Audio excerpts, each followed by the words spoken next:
our reason and our purpose for organizing this is to as it were, make a connection with the 750 years of Amsterdam. Now, because there is a link between Africa and Amsterdam, and much of the time it is not highlighted, it's not spoken much about. And we felt that this was a perfect opportunity to put Africa on the spotlight when we're talking about the 750 years of Amsterdam. So we thought that as a part of the African diaspora, let's do something in order to memorialize this whole celebration and have a spot on the whole thing. Otherwise, it might pass and we haven't done nothing. Now, although very little is said about Africa, we all know that there's a lot that still happens between Amsterdam and Africa, the African continent. And we who are from the soil must not underestimate it. We must actually put it on the map. We must highlight it as much as possible. And so that is the motivation behind this program. As a matter of fact, last Saturday, the 20th, we held a special tour. We call it the Heritage Tour, whereby we went through the city center and with the help of a tour guide, we identified some key personalities and what they did over the years. Actually, it covered both Africa and the Caribbean. And it's a way to put on the map, and also to make known that, hey, we are still very relevant when it comes to the history of this great city. So I would like you to feel at home and feel welcome. But before we go further, just turn to somebody, give the person a high five and say you are welcome tonight. Turn to somebody next to you or behind you and say you are welcome tonight. Give a high five and say you are welcome. Aquaba, yes, that's a good one. So tonight, once again, you're all very welcome, and I hope you enjoyed the little meal that you had. If you must know, it is called jollof rice. Jollof rice. Perhaps some of you haven't tried it yet, but most of you here I think have. And the jollof rice, there are two types. The popularly contested types, we have the Ghanaian jollof rice and the Nigerian jollof rice. We always are asking which is the best. So you have to be the judge now. The one you ate is the Ghana jollof rice. So you judge for yourself which is the better one. All right. Okay. Without further ado, let me just quickly give you the highlights. We're going to have a little cultural performance. Again, it is to put an African touch on tonight.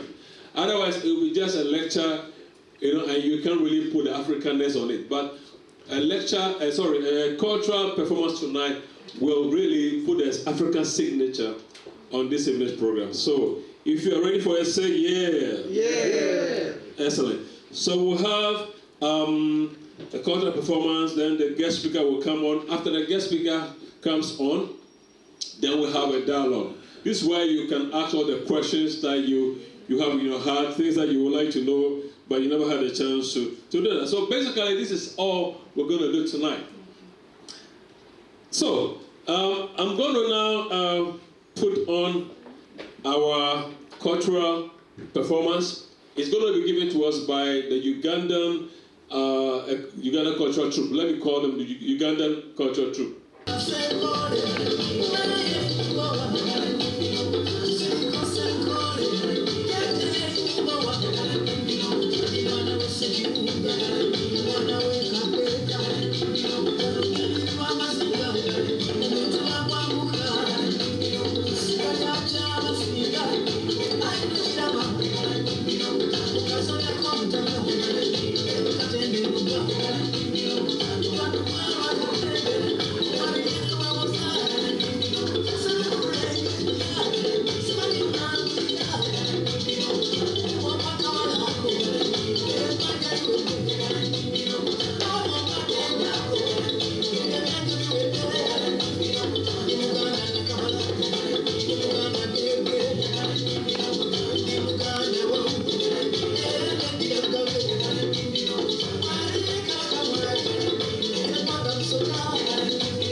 I have a question for you.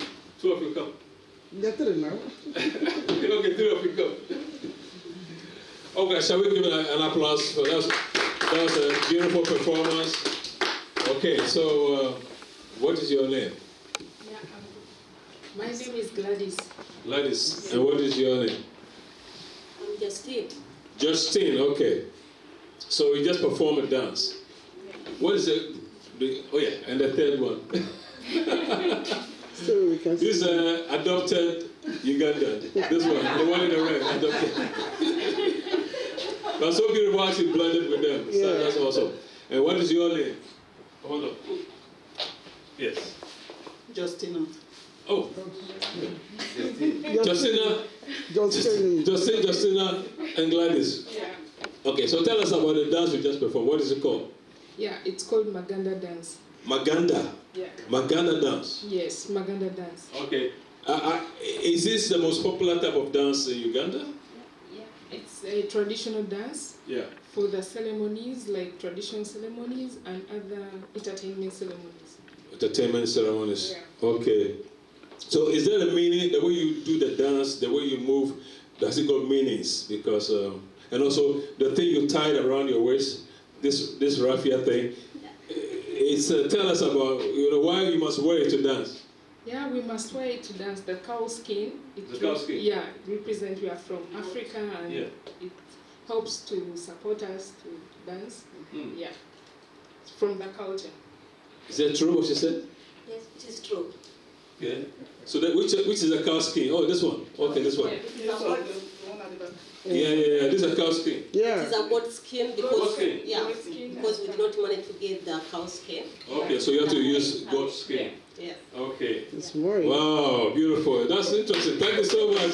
Oh, and this one, adopted Ugandan. So tell us about you. Who are you really? Okay, I'm from Nigeria, Okay. so I just decided to support their dance. Yes. They are all Africans, sisterly love and brotherly love.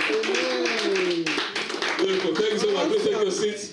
Thank you. Okay. Okay, so with that out of the way, Are we ready for the lecture tonight? Yeah. Good. Okay, so who is Professor Alex van Stipriaan? I hope I pronounced it well. Yeah. Now, he's Professor Emeritus of Caribbean History at Erasmus University, which happened to be also my alma mater. Yes. He taught since 1997. Wow. Which means I left, I graduated 1993, so he came to start lecturing 4 years after. Okay? He's one of Netherlands' most foremost experts on the cultural and historical connections between the Caribbean, Africa, and the Netherlands. So if you're looking up for the best, you have the best tonight. So with a background that includes a decade also at the Tropical Museum. You know the Tropical Museum in Central? Yeah, he's a part of that organization. He's worked there and all that. And he's been a pioneer in connecting scholarship with the public history, intercultural heritage, and community engagement projects. So he's very, very, very involved. He's not only doesn't do the talk, but also does what needs to be done from the practical side. So his research spans the Suriname, the Dutch Caribbean, the Brazil, and the wider African continent, with a special focus on arts, memory, and identity. Now, since he retired from academia in 2021, he has continued to contribute actively in public heritage initiatives and intercultural dialogues, making him a uniquely qualified speaker for this program. An applause there for him.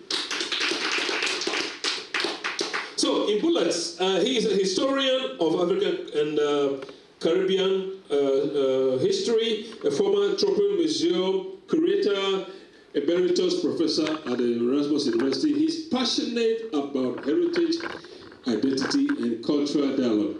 Now, if you want to see more about him, you go to his website, alexvanstipriaan.com. He has authored many books, and you can browse through and see for yourself. So, it's my honor this evening, ladies and gentlemen, to receive Alex, Professor Alex. He's actually calling him Alex, so let's receive Alex with an applause. Come on. Alex. Professor Dr. Alex.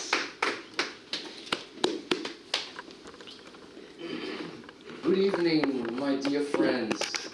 You're friends already, and I hope us to be friends more after the lecture when we have our discussions and drinks and lively talk, I hope.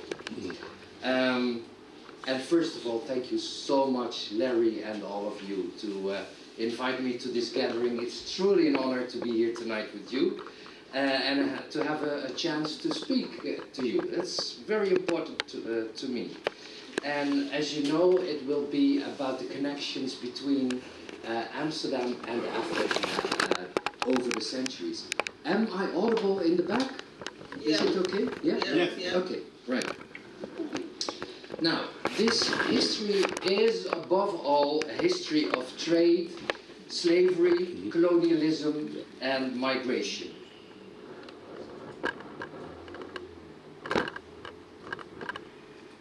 Yes. And although the title says Africa in general, and you all know this map, you also know that Africa is a continent. And it's not one country, and so many languages, so many cultures, so many different nations. So I'm not going to talk about all of Africa. I wish I could, but I can't, and it would take days and days. So I'm going to focus particularly the relationship on those parts of Africa in which Amsterdam had a relationship with Africa. And that mainly concerns North Africa, above the Sahara, for instance, Morocco, Algeria, Libya, Tunisia, as well as, of course, the western coasts of Africa from, say, Senegal down to South Africa.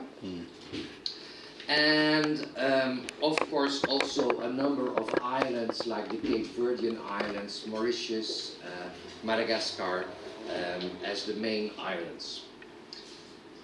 Although I myself was born in Belgium, and Larry forgot to tell that, I feel and consider myself an Amsterdammer. I live here for the bigger part of my life. I studied here, that's where I met Peter, Larry told you about that. I met my wife here, I raised my children here, so I'm an Amsterdammer. I mean, there are Amsterdammers who would say, no, you were not born here, so you're not an Amsterdammer. I consider myself an Amsterdammer. So are you. So are you. My first steps on African soil were in Morocco, northern. Right, this was my first trip to Africa. In 1979, I went to Morocco, actually together with Peter and my girlfriend of the time and his girlfriend of the time. And we traveled through Morocco. In the decades that followed, I traveled to many countries south of the Sahara, from Senegal to South Africa, as well as to Tanzania, to Zanzibar, and even to Mauritius. And a few years ago, I even took my own sons, so it's not only me, I took my sons to Benin. Sorry? Benin. Yeah. So that's me and my two sons and people we know in Benin. And at the same time, I have African friends here in Amsterdam, like for instance my friend Alex over there. And I'm not telling you this to boast about my life, but I'm telling you this because I think that talking about relationships, connections, is not only on the meta level of global politics, global trade, global history, and things like that, but actually the core of all this is the personal level. If you have personal connections one way or another to Africa or to wherever and back, that's the core of where connections rise and where connections exist and can be lively. So we have to talk about the big history, but we have to talk about the small history, the personal histories as well. It's hard to say when the very first Amsterdammer set foot on African soil, or when the first African arrived here in Amsterdam. But we do know that one of the earliest Africans living in the city was a man from Congo, and he was called, with a Dutch name, of course he had a Congolese name, but with a Dutch name he was called Bastiaan Pieters. He worked in Amsterdam in the textile workshops, textile industry, and in 1593, so he arrived before 1593, he married a Dutch widow, and she was called Treintje Pieters. They married in the Oude Kerk, near the Walletjes, near the Walletjes. And soon after, they had a daughter who was baptized in the Nieuwe Kerk, the new church on the Dam Square. And they called her Madeleine, and they must have been one of the first African people here living in Amsterdam. By the middle of the 17th century, there was even a lively African community of around 100 people living in the center of Amsterdam. Maybe those of you who made the tour a couple of days ago were told about that. Mainly around the Waterloo Plain, the Waterloo Square, there was a community of African people, and there were many more African people living along the canals in the rich houses of the Amsterdam regents. We know some of their names, like for instance this Bastiaan Pieters, and in a few cases we also know their faces. And most of these names we have thanks to baptism and burial registers from churches who have survived the ages. Now, So the visual presence of Africans in Amsterdam at that time is largely thanks to world-famous painters like Rembrandt, we all know Rembrandt, who lived just around the corner from the Waterlooplein. You know, maybe the Rembrandt house in the Jodenbreestraat. And Rembrandt saw these faces of Africans living in the neighborhood on a daily basis. They were very, those faces were very familiar to him. For instance, these two young men, they may have been, according to some experts, two brothers, Bastian and Manuel Fernando, coming from the island of Sao Tome, off the coast of Gabon, you all know. And they were sailors. If they were those brothers, they have been sailors in the Amsterdam Maritime Fleet. Now, some of these Africans came as sailors to Amsterdam. Others came as servants of Europeans who had traded with Africa, especially Portuguese and Spanish Jews who had migrated to Amsterdam from Spain and Portugal, and they took their mostly enslaved servants with them to Amsterdam. And there we go again. Oh no, that's the trick. Enter, that's the trick. Yes. Oh yeah. And later European planters coming from the Caribbean, from Suriname, from Curacao, St. Eustatius, Brazil, etc. They also took their enslaved servants to Amsterdam when they returned to this city. At the time, having African servants was a status symbol. It showed, people showed off, merchants, rich people showed off with their African servants as a status symbol. Here you see the house of a very rich Portuguese Jewish merchant who had taken his enslaved servant with him to Amsterdam, and here you see him bigger than on the whole. So sometimes it's not easy to find in all these pictures and paintings traces of black people, but if you start looking for them, you will find more and more, much more than you would have ever expected. So we can see them in many, many Dutch paintings from the 17th and 18th century, although sometimes hidden in the background.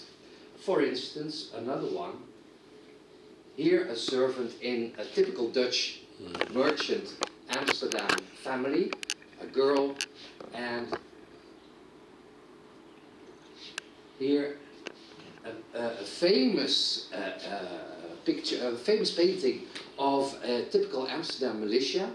And I spoke to someone some time ago, and she said, she was a curator in the Rijksmuseum, and she said, I never saw the black person, a boy, in the middle of that painting. I only saw the white persons. But if you make it bigger, the picture, and if you start focusing, or if you start looking for black persons, Africans in these pictures, you will soon find. But it takes a while and it takes a lot of effort. Or for instance, another example is this one. It's the Dam Square in the 17th century. And you have to look here. That's where they sold fish.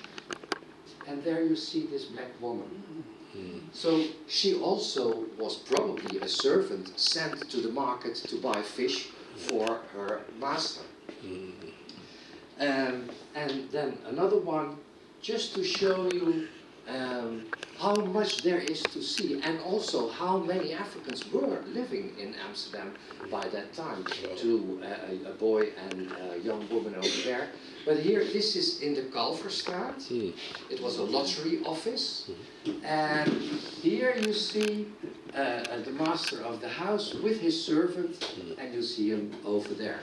But it takes a lot of effort, of course, and good glasses to find them, but in the end you'll find them. And that means that these images, they show that African servants were part of everyday life in Amsterdam in the 17th, 18th and 19th centuries. And I purposely use the word servants because a number of them were actually enslaved, formally. Formally, however, slavery was not allowed in the Dutch Republic, was not allowed in Amsterdam. Slavery was something for the colonies, but within the borders of the Netherlands here, slavery was not allowed. So when servants from Suriname, from Curaçao, from Africa came here, within 6 months they had to be declared free, because there was no slavery. But in reality, of course, they still stayed in a sort of servile, enslaved condition. The problem, of course, was that most of these Africans didn't know this. They didn't know that they had to be freed after 6 months. So they stayed on with their masters and kept on serving them.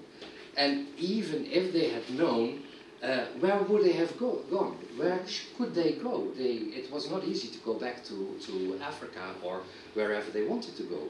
And actually, most of them, or at least many of them, lived in relatively good conditions compared to where they came from, plantations and other slave colonies, in relatively good conditions in the households of those wealthy regions.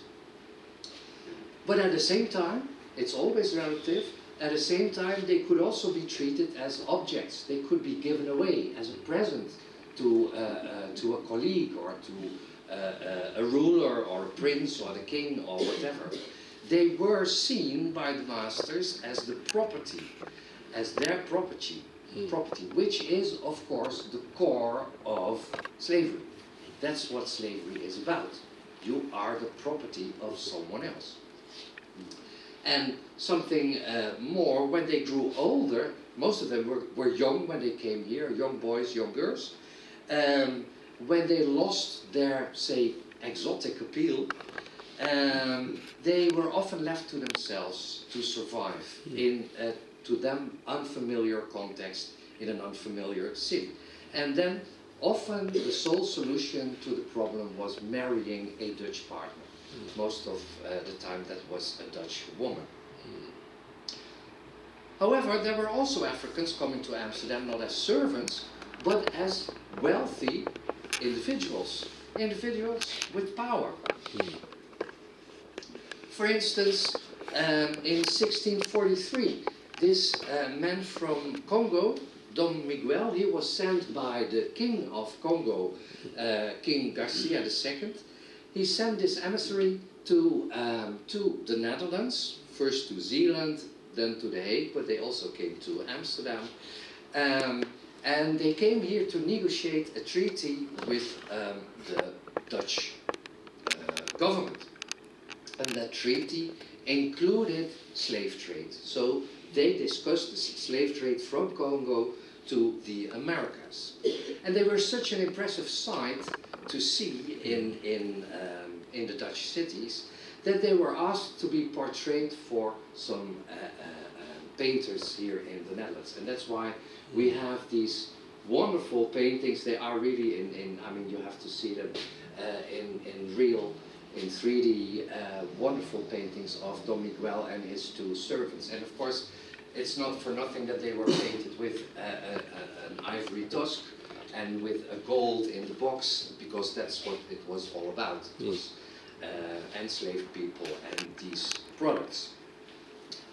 Then there were also wealthy people of African descent who more permanently stayed here in Amsterdam. Many of them were children of African women and European officials, or European plantation owners, or European merchants in Africa or in the Caribbean. And sometimes their white fathers legally recognized them. And then they were sent off to the Netherlands, often to Amsterdam, to get a so-called good education, a European Dutch education. And some started a business here and became wealthy persons and traded with Africa, or traded within Amsterdam, or traded with the Caribbean colonies. And some married into wealthy Dutch families. Others returned to Africa, and others went back to the colony to work as agents for merchants here in Amsterdam. So it became part of a global Amsterdam trade world. Here you see a lady. What I wrote down there is not that lady, but it's a picture of this Helena van der Burg. She went to Amsterdam even 2 times from the Gold Coast, what is now Ghana. 2 times she married to a Dutchman and stayed in Amsterdam for many, many years, and in the end she returned to, as a widow, she returned to Elmina in Ghana. Over several generations, these Euro-African families blended in so fully with Dutch society that they no longer stood out as being different or exotic. They became Dutch. They became part of the white Dutch population. And we know that because there are some people who have found in the archives, in the Dutch archives, traces of their African forefathers or foremothers. For instance, this family, the family Verzeput, in the 1960s, and the guy with the long hair and the glasses is the man over here who lost all his hair, and he became an archivist in the municipal archives of Amsterdam. And that's where he found that he had an African forefather. Well, you don't see anything anymore of his African background, but it's there. He is for a bit of African descent, and the same goes for that lady over there, Annemieke van der Vest. She is doing research on her African roots. And of course there must have been many, many more. So if we would do DNA research among the Dutch population, don't be surprised to find roots in Africa, also in the rest of Holland or of Europe, but also in Africa. Now, before you think that I'm only going to talk about Dutch people portraying Africans, that's a bit one-sided, I also made this slide for you because, of course, Europeans were also portrayed in, by Africans in their own art and their own way. So in ivory, 2 pieces in ivory, and well, these puppets you all know, of course, it's a tourist thing these days, but these are from the 19th century. So it was a two-way practice of portraying each other, looking at each other and making often some kind of stereotypical, not always stereotypical, some are really genuine pictures. Now let me go back for a moment to where the relationship, the connection between Amsterdam and Africa really began. And that was the expansion of this city into global trade at the end of the 16th century. Until then, the Netherlands had been under the rule of the Spanish Empire. You may be familiar with that history. But in the 1580s, the Netherlands freed itself from the Spanish king. They freed themselves, but the war went on. It wasn't peace yet. And the war particularly went on outside of the Netherlands, even outside of Europe. To fight that war and to expand trade, the Dutch government created 2 powerful companies. And you probably have heard about them. The VOC, the United East India Company, in 1602, and the chartered WIC, West Indian Company, in 1621. And those 2 firms, you might say, were in those days the most powerful firms in the world. They had a global network, they had a right to conquer territory, they had a right to fight other nations. I mean, imagine a Dutch firm now, like say Philips or KLM, well it's not so Dutch anymore, Philips, having the right to fight another country and to occupy territory in another continent and to make a profit there by conquering that territory. So these companies were not just trading houses, they had a right to wage war and they had a right to occupy territory and of course to trade. War and trade in those days was completely intertwined. Trade paid for war and war opened the way for trade. That's as simple as that. And both companies, and that's why I mentioned them so, I stress it so much, both companies had their headquarters here in Amsterdam. So the center of this global enterprise was in this city. And the center of these two firms was in this city. Now the West India Company is most important for us tonight. They followed the Portuguese along the West African coast. They had been there much longer than other European countries.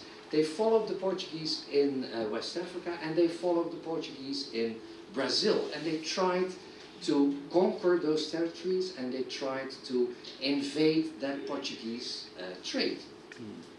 At first, the WIC focused on gold and ivory. Those were the main products that they knew coming from the Portuguese trade. But soon they found out that there was a third trade as important or as lucrative, so to speak, to them, and that was of course the trade in enslaved people from Africa. And of course, on the other side of the Atlantic Ocean, the plantation economies built on the labor of these enslaved Africans.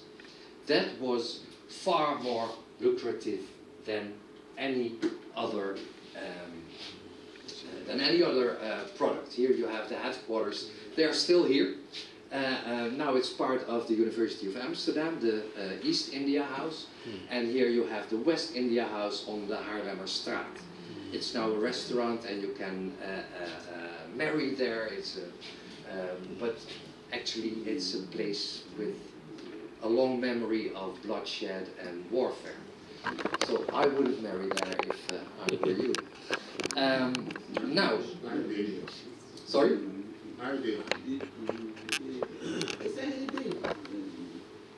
Okay. So the Dutch literally took over from the Portuguese. They invaded, they conquered, and they took over. So they expelled them from their most profitable colonies.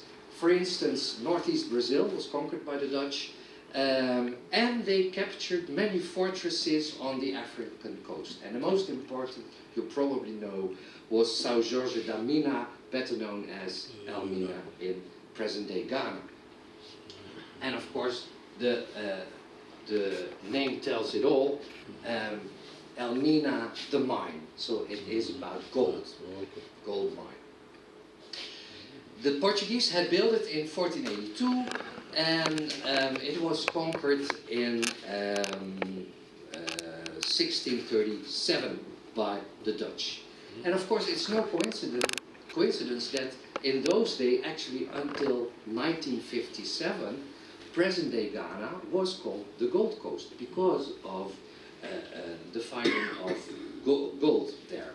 And of course, the neighboring country still is called Ivory Coast, Côte d'Ivoire, because of the ivory found there. And the region to the east, Togo, Benin, Nigeria, Western Nigeria, was called the Slave Coast, because their most attractive product for the Europeans was enslaved Africans. So these coast areas were called after the main product bought there by Europeans. And a good example of that is this box. It's not bigger than this, in gold, and you see there a detail of the box, an African man with an ivory tusk on his shoulder. It's all in gold, and on the left you see a couple of enslaved African people. So in one box, so to speak, it was given to the Dutch king in the 18th, or to the prince in the 18th century by the WIC.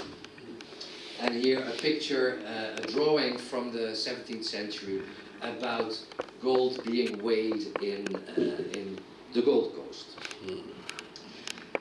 Amsterdam became, of course, the center of that trade.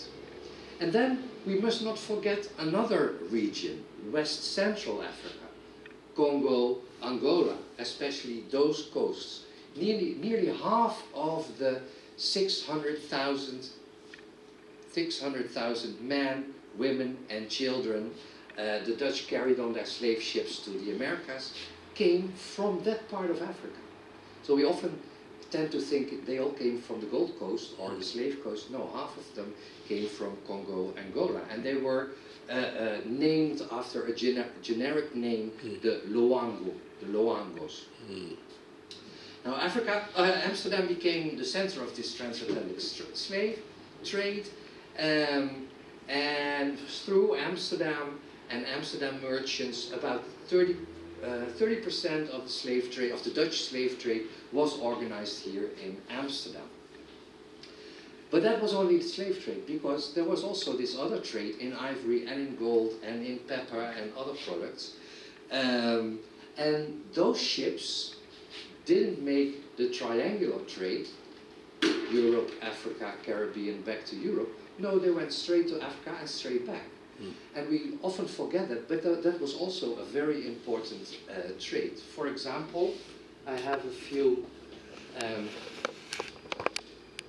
forgot my slides, but this is of course the circle of enslavement. And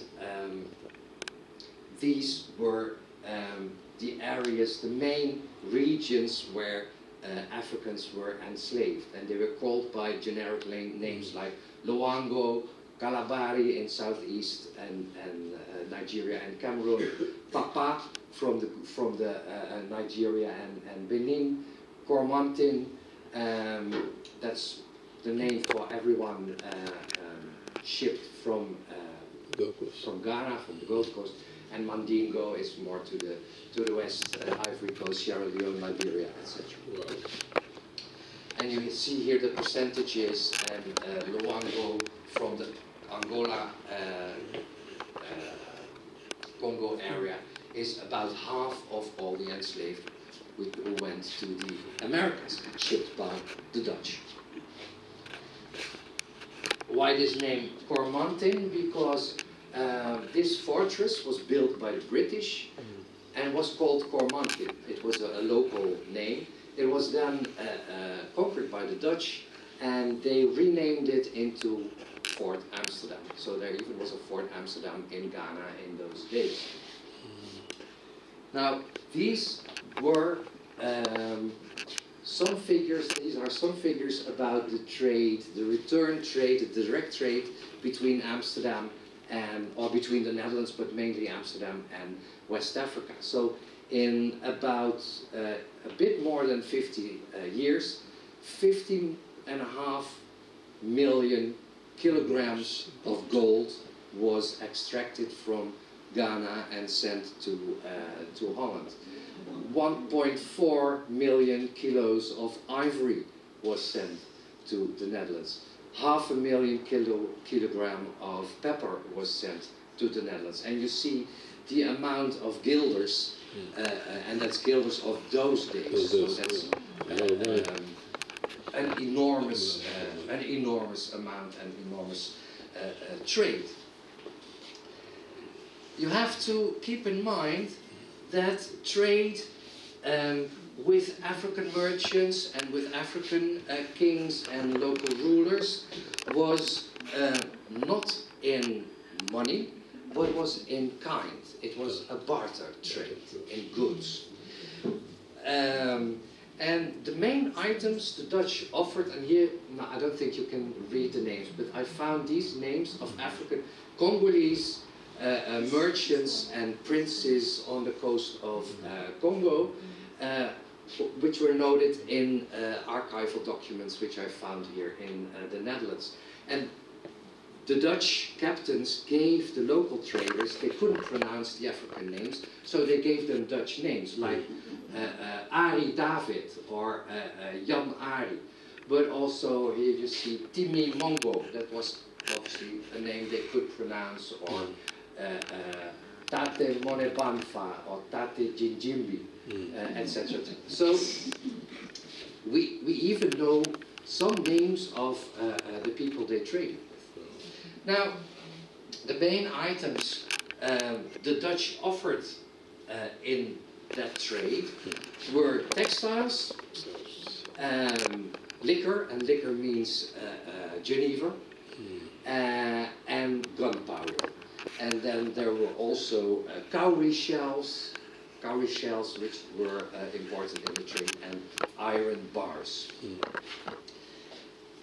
And imagine we're talking here about enormous quantities, really enormous quantities for that period. For example, again some figures. In 23 years, the total cargo loaded for barter goods in the slave trade, the Dutch slave trade, were 69,000 guns, 1.5 million pounds of gunpowder, cowrie shells, 900,000 pounds, alcohol, which was Geneva, 1.2 million liters of Geneva. I mean, you really can get drunk with these amounts. And textiles, even more unbelievable, through 372 kilometers of textiles. And that was the main product. 51% of the cargoes was textiles. And try to imagine 372 kilometers, that's from here to more or less Luxembourg. So if you put all these textiles in a row. Imagine what a boost that must have been for Amsterdam's industry and Amsterdam's economy. These products came from all over the city, from all over the Netherlands, from across Europe, and even from Asia.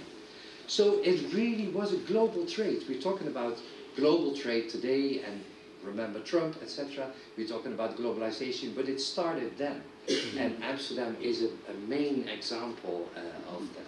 Amsterdam was at the center of that web, and it housed the headquarters of these large companies. I won't go into all the details of this trade, but for example, it was said in those days that in one way or another, almost every Amsterdammer was connected to the slavery system, not only slave trade, but also the plantation system in the Caribbean, Suriname, etc. And the coffee and sugar that returned to this country was worked here in sugar refineries, in coffee roast companies, etc. So tens of thousands of people were working in those industries. That's why they say almost, or at least a majority of Amsterdammers in those days were connected to the Atlantic system of slavery, as dock workers, as soldiers, as officials, as bankers, as merchants, as government people, etc.